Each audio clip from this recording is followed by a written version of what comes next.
senators of a meeting for senators from the 8th to the 10th day of July to basically investigate the charges leveled against the governor for Isiolo County, Governor Abdi Guyo Hassan.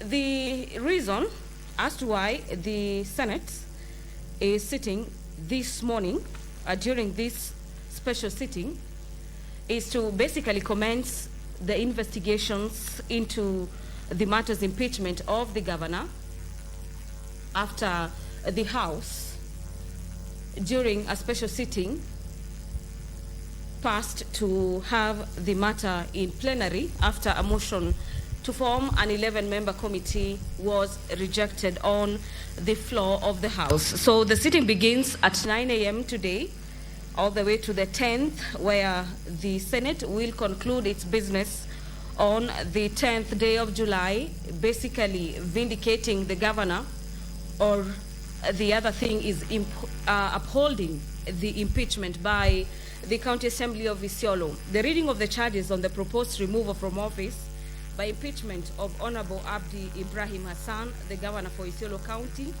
and the hearing as well as determination on matters removal of the governor. The governor was impeached based on 3 grounds, among them the gross violation of the Constitution and other laws, gross misconduct, and the abuse of office. Allow me to take you through the highlights, to hand you over actually, as the Speaker of the Senate, Honorable Amason Kingi, has already stepped into the chamber this morning to preside over the business of the House. Enjoy your viewing, and remember you can follow up on this live broadcast courtesy of our YouTube channel, that is Senate of Kenya and KBC Channel 1, and you can also watch these proceedings courtesy of Senate TV on Signet. Mwenyezi Mungu, tukusihi ututazame kwa neema nyingi na baraka. Sisi watumishi wako ambao umeridhika kutuita kwa nyadhifa za uongozi katika jambo hili yetu. Tutakuomba utuwajalie tuyatende na kufikia mambo yote yatakayofikishwa mbele yetu kwa njia ya haki na uaminifu, ili kustawisha amani, ufanisi na heri ya nchi yetu na wale ambao haja zao umezikabidhi mikononi mwetu. Amen.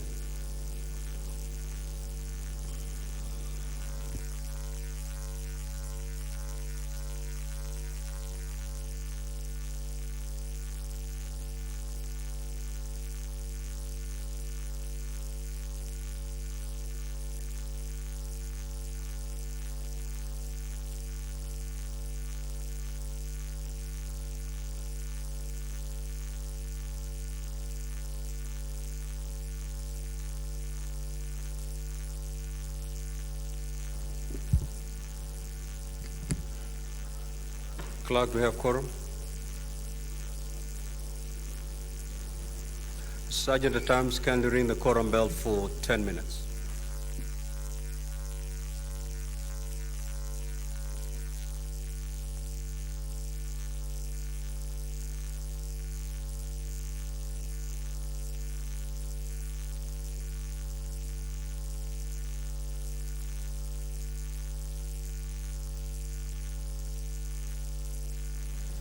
Well, the business of the Senate has just commenced this morning, and upon the commencement we have the quorum bell on ringing mode for senators to make their way into the chamber this morning. For those yet to do that, to allow the House to properly quorate, we need at least 15 senators to commence business this morning at a day when the Senate is commencing the investigations and determination of the impeachment that is facing the governor for Isiolo.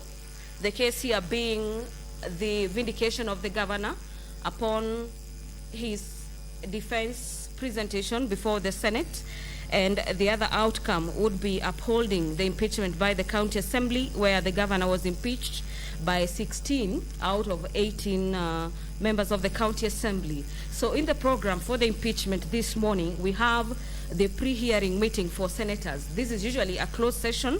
And dear viewers, in case you are wondering what happens, during this 1 hour, the Speaker And the Senate legal team will be taking senators through what is termed as the rules of engagement during the impeachment proceedings. The House will be setting the rules of engagement, that is to determine the number of hours that will be given to each and every party. The senators will be taken through the standing orders on matters impeachment, what is to be done, what standing orders are to be observed. And the other issue is the briefing of senators on the charges facing the governor for Isiolo, among others. So this is a session where senators will be retreating into a closed-door session to, among others, deliberate and inform senators on the rules of engagement that they are set to follow during this three-day session, where the senators will be hearing the charges leveled against the governor for Isiolo, to help the House come up with a decision by the end of the 10th day of July, whether to throw out the charges facing the governor or to uphold the impeachment by the County Assembly of Isiolo. The other thing is that senators will be briefed on the motion that was presented before the Senate on the 17th of June, having been laid at the County Assembly on the 18th of June during morning sitting. Exhibits that were laid on the table of the County Assembly during the morning sitting when the House carried out the impeachment proceedings. Certified Hansard reports from that proceedings of the County Assembly of Isiolo, the documents that have been presented before the Senate as evidence from both the Defense Counsel as well as the council representing the County Assembly of Isiolo. And to just take you through some of the lawyers who will be representing the both parties during this sitting, is that the team of advocates for the County Assembly include Dr. Ekuro Okot, Mr. Mwirigi Eric Murioki, Jamal Abdikadir, Paul Wafula, Kosgei Alvin Kimboi, and Aromo Marion, who is a legal assistant, just to name but a few. A number of witnesses will be coming to testify in the charges facing the governor for Isiolo. The County Assembly has brought a number of witnesses, among them Abubakar Abdi Godana, who is an MCA in the region. There are about 4 MCAs. The others are Lorot Nicholas Ewoton, Peter Losu, and Lemalentile David Ritzirian. Those are MCAs, and Anab Kasim and Abdi Raham Mohammed Ibrahim being the witnesses that will be appearing before the Senate to support the grounds for impeachment by the County Assembly.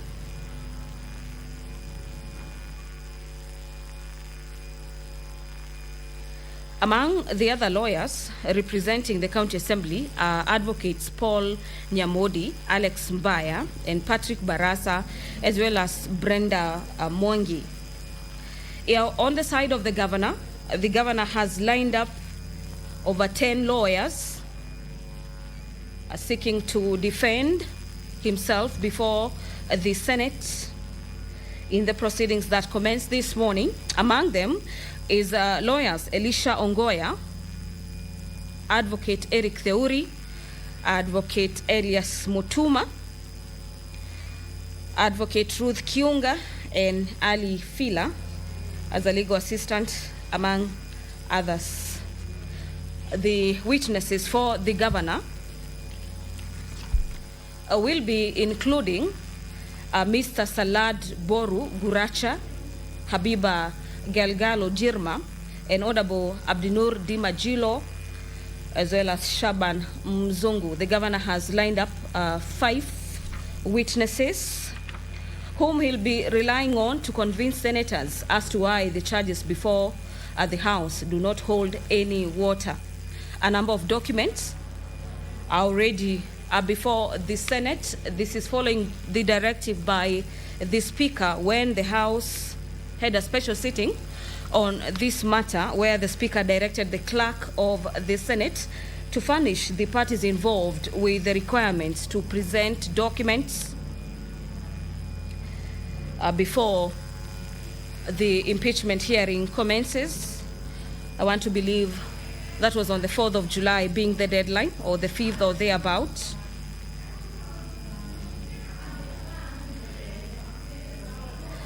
Among them is that the Speaker of the Isiolo County Assembly submitted that the actions, this action being the actions of the County Assembly holding sittings and the resolution to kick out the governor, were not actions, merely administrative actions with legal ramifications, including the violation of administrative and employment tools, abuse of office and criminal offenses, and constitutional institutional breach. These are being some of the grounds that the governor was impeached on by the County Assembly of Isiolo. I quickly want to take you through the charges that the governor for Isiolo County will be seeking to have the Senate not have the threshold upon the conclusion of this process, as during the night of the 10th day of July, the House is required to vote on each and every charge, and we require about 25, not even about, we require at least 25 senators to vote on each charge, where if that threshold is achieved, even on one ground, the governor will be considered to have been impeached by the Senate as well. The charges facing the governor include charge number 1 on the gross violation of the Constitution and other laws, where the governor is said to have grossly violated Section 30, subsection 2K of the County Governments Act by failing to deliver an annual State of the County address for 3 years that he has been in office. The County Assembly proceeds to list that the governor has grossly violated Articles 201, subsection D and E of the Constitution by employing a bloated workforce. This includes the 36 advisors in the office of the governor, 31 chiefs, this being chief officers, yet the county has only 6 departments, 2 deputy county secretaries whose positions are not known in law.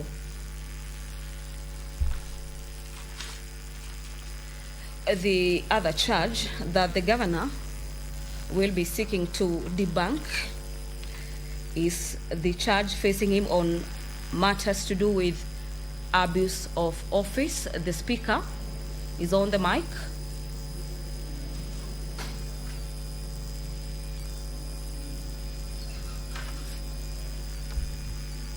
Well, that is an extra 10 minutes given by the Speaker per the House standing orders on matters quorum, where senators are expected to make their way into the chamber this morning for the House to raise quorum, to commence the hearing and determination of the charges facing the governor for Isiolo County.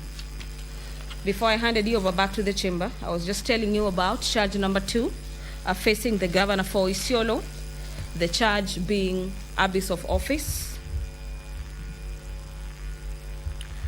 The County Assembly, during its hearing and determination of the impeachment motion that was tabled before the County Assembly, listed the ground on abuse of office as one of the grounds or an impeachable offense by the governor. And the County Assembly has stated that the governor has engaged in acts and omissions which singularly and collectively amount to abuse of office and gross violation of, among others, Articles 201, 232 of the Constitution, and Sections 8, 9, 10, 11, 12, and 13, subsection 1 and 35 of the Leadership and Integrity Act of 2012, by appointing 36 advisors to the office of the governor. This is contrary to the Salaries and Remuneration Commission SRC circular dated on the 29th day of July 2013 and 6th of September 2013, issuing the guidelines from the Intergovernmental Relations Technical Committee, which limits the maximum number of advisors to 3. So according to the County Assembly, the appointment of 36 senators is in contravention with that law. The appointment of 31 chief officers instead of 18, which are provided for in the county executive staff establishment of July 2022, yet the county government has only 6 departments. So according to the County Assembly, this is a bloated workforce and goes against the required establishment of 18, with the current number being 31. The County Assembly also has indicated that the governor has appointed chief officers under 2-year contracts, and thus creating a climate of fear and uncertainty, which reduces public servants to be servants of the governor and not the servants of the people. And this, according to the County Assembly, is contrary to Article 73, subsection 1B of the Constitution. The governor is also alleged to have failed to renew contracts of 31 chief officer. Instead, the governor directed that the chief officers handed over to the county executive committee members, significantly affecting the continuity of service delivery in the County Assembly. And finally, the appointment of 2 deputy county secretaries. These are the positions not known in law and are not in the county staff establishment. The other charge, the last charge, that the governor and his defense team, as well as the witnesses, will be seeking to have the Senate not find the charge holding water, is charge number 3 on gross misconduct, where the governor is accused of making disrespectful, sexist and demeaning statements against Senator Fatuma Dulo. This is the governor, this is the senator for Isiolo County, publicly, and that are not only meant to denigrate and degrade her as a woman leader, and thus violating the right to her dignity. According to the County Assembly, the governor for Isiolo did not demonstrate in his utterances the respect for the people and public officers, as well as bring dignity and maintain public confidence in the office that he holds, breaching public trust by making divisive and derogatory and discriminatory remarks against other clans residing in Isiolo County, and thus undermining the public confidence in the integrity of his office, as well as sowing the seeds of discord in the community. The governor, under the charge on gross misconduct, is also being accused of continually being absent from the county and running its affairs remotely from Nairobi, and thus stalling a service delivery. These charges will be read before the governor this morning when the House commences this hearing, where the governor will be asked to plead whether guilty or not guilty on the 3 grounds. And if he pleads not guilty, the House will proceed to hear the matter facing the governor for Isiolo County before voting on each and every charge on the 10th day of July. In the program for this impeachment, the Senate commences this hearing and determination proceedings by conducting a pre-hearing meeting for senators. This is a closed session where senators will be briefed on the rules of engagement. We'll be having the preliminaries where the recital of the mandate of the Senate, the rules of procedure, and the hearing program will be stipulated. We'll be having the introduction of members of the County Assembly of Isiolo representing the County Assembly and their councils. The County Assembly of Isiolo has lined up over 8 advocates to defend their case before the House, seeking to have the Senate uphold the impeachment. The introduction of the governor for Isiolo and the council representing the governor will be following after the introduction of the County Assembly. By around 11:30 a.m. this morning, we'll be having the reading of the charges facing the governor. And members of the Senate will be allowed to have preliminary questions or raise issues of concern before the House delves into these proceedings officially. After that, we'll be having the opening statements on behalf of the County Assembly, which will be 30 minutes. This will be done by the council representing the County Assembly, with that time allocated 30 minutes. The council will be seeking to convince senators that their case indeed holds water.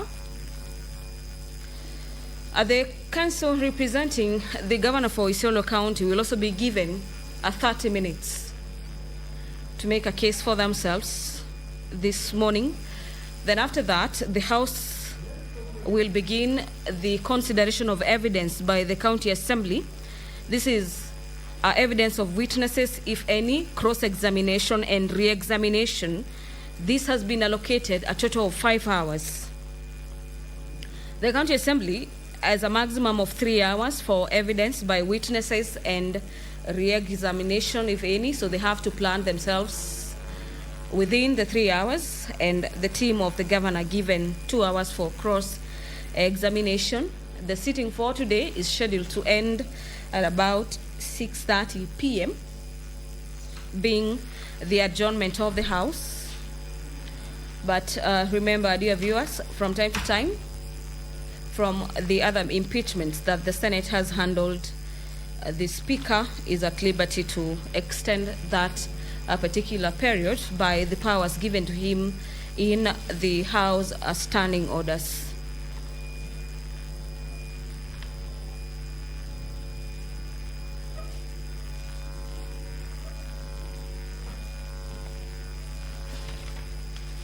The House is awaiting to raise quorum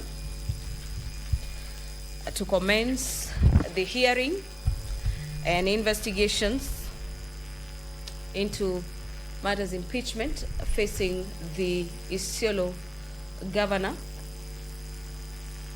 Governor Ibrahim Hassan, the governor for Isiolo County. On your screens, you can see the conversation between the clerk of the Senate, Clerk Jeremiah Nyegenye, and a senior clerk, Clerk Mohammed, deliberating with the Speaker of the Senate before the commencement of the business of the Senate this morning.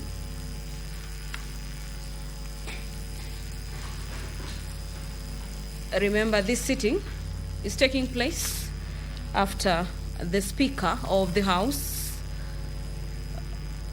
via a gazette notice on the 1st day of July, appointed the 8th day of July 2025, and Wednesday, the 9th of July, and the Thursday, the 10th of July, as the dates for the hearing and the determination of the matter.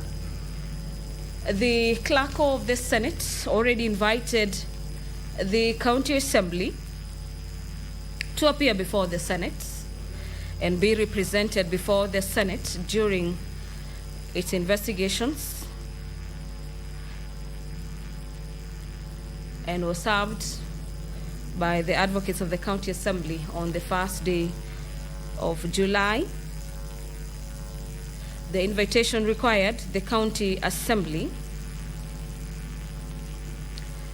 to file with the office of the clerk of the Senate by 5 p.m. on the 4th day of July, a soft copy of 80 hard copies being documentation of the evidence that they'll be relying on in the matter facing the governor for Isiolo County.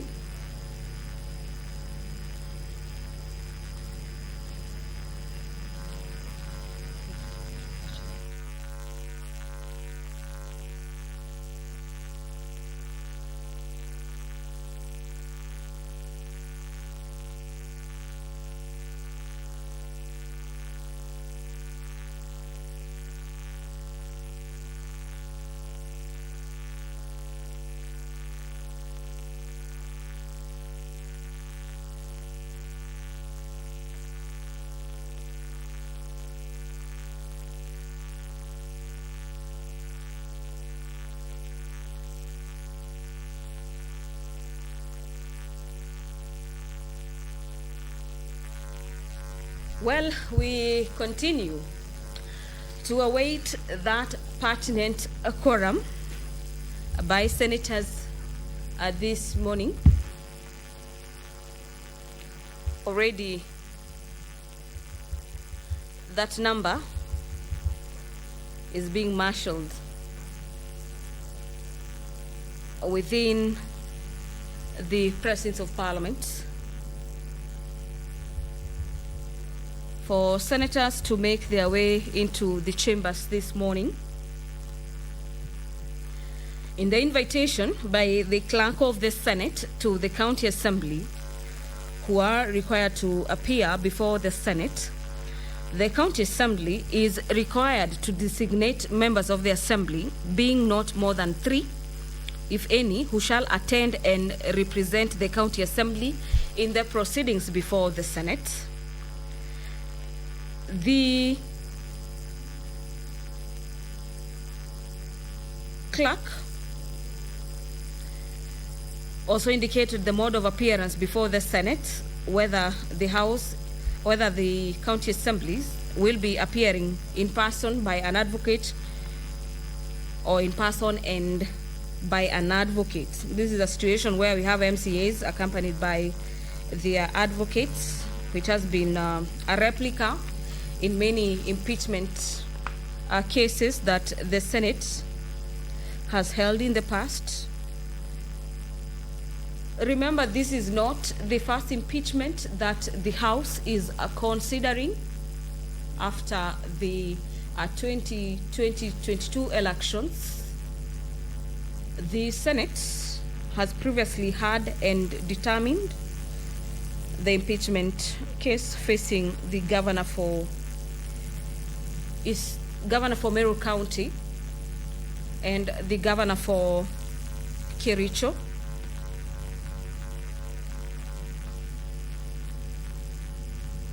Where in the case for Kericho governor, among the issues that the House had to determine is whether a person may be counted as half or full, bearing in mind the county had presented a number with a 0.5, and that was a contentious matter before the House.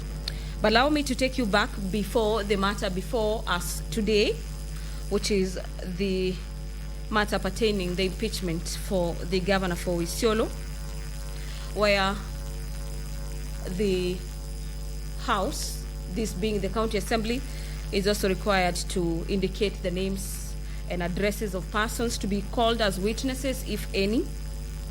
Witness statements containing a summary of the evidence to be presented by such witnesses before the Senate. Allow me to hand you over. My name is Glad. Clerk, you may proceed to call the first order.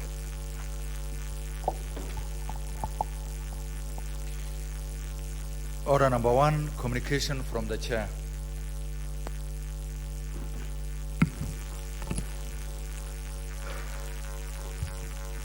Honorable Senators, I have a communication to make relating to the business of the Senate schedule for consideration during this solemn sitting. You will recall that at the special sitting of the Senate held on Monday, 30th of June 2025, I appointed today, Tuesday the 8th of July, Wednesday the 9th of July, and Thursday the 10th of July 2025 as the days when the Senate will hear the charges for the proposed mover from office by impeachment of Honorable Abdi Ibrahim Hassan, the Governor of Isiolo County. Via Gazette Notice number 8732 dated 1st of July 2025, I notified the general public that pursuant to standing order 81B2 of the Senate Standing Orders, the Senate shall investigate the proposed removal from office by impeachment of Honorable Abdi Ibrahim Hassan, the Governor of Isiolo County, in plenary. Consequently, a hearing program has been prepared and is appended to the order paper for today. Honorable Senators, in accordance with the schedule of activities for an impeachment hearing in plenary, the Senate will hold a closed-door preparatory session to deliberate on the management of the investigation. The objective of the preparatory session is to ensure that the process is conducted seamlessly, concluded timeously, and in line with the requirements set out under the Constitution and the Senate Standing Orders. Honorable Senators, during the pre-hearing, the parties, if they are present, all members of public and the media will be expected to withdraw from the chamber, and the galleries and any form of broadcasting from the chamber shall cease. Consequently, I now direct the parties, if they are present, members of the public and the media, to withdraw from the chamber and the galleries, and that any form of broadcast from the chamber to cease forthwith. In accordance with the hearing program for an impeachment hearing in plenary, the open session will commence at 10 a.m. I thank you, Honorable Senators.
Hello, fabulous ladies. Welcome to the talk show that's all about sisterhood, empowerment, and unfiltered conversation. We will be focusing on women. We believe in women. We are really changing. We are creating a safe space for women to connect, thrive, and share. Just because you're a woman on a bike, you're labeled in a certain way. It's not just a talk show, it's a movement. When they are standing, we need to stand out. From heartwarming tales to hilarious adventures. They could ask me, Catherine, why are you learning?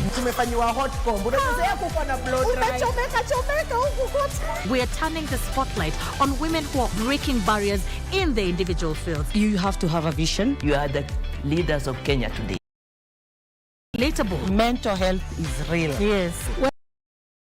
Relationship. Join the sisterhood on KBC TV for Dada's show. Friday night again. Greetings in the name of the Most High, Jah Rastafari. My good name is Marley Moses, the positive warrior, alongside... Yes, sir, DJ D-Rage, the baddest. Each and every Wednesday from 10 p.m. on KBC Channel 1 TV.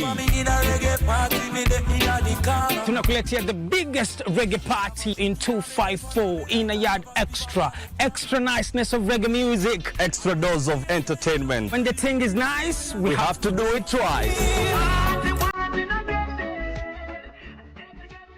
Kila mwisho wa juma hapa katika runinga yako ya KBC Channel 1 tunakuletea Mkulima. Mkulima ni kipindi cha kila mtu.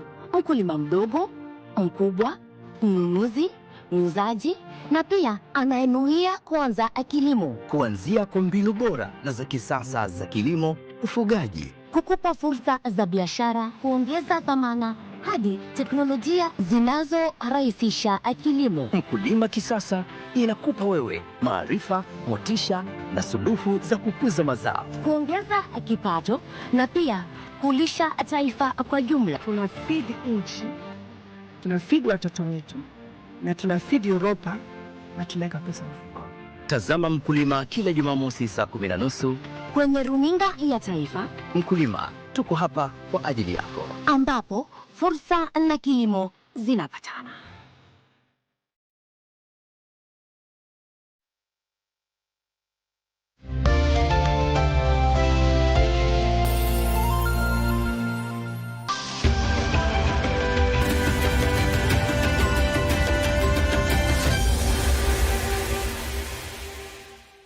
In September 2023, the three East African countries, that is Kenya, Uganda and Tanzania, won the bid to host the 2024 Africa Cup of Nations for the first time. And it will come to pass on the 2nd to 30th of August in Kenya, Uganda and Tanzania. And Kenya, which is one of the co-hosts, is drawn in a tough Pool A together with the two-time champions of Morocco, DR Congo. And we have Zambia, who came so close to winning the championship in 2009, and perennial African quarter finalist Angola. We take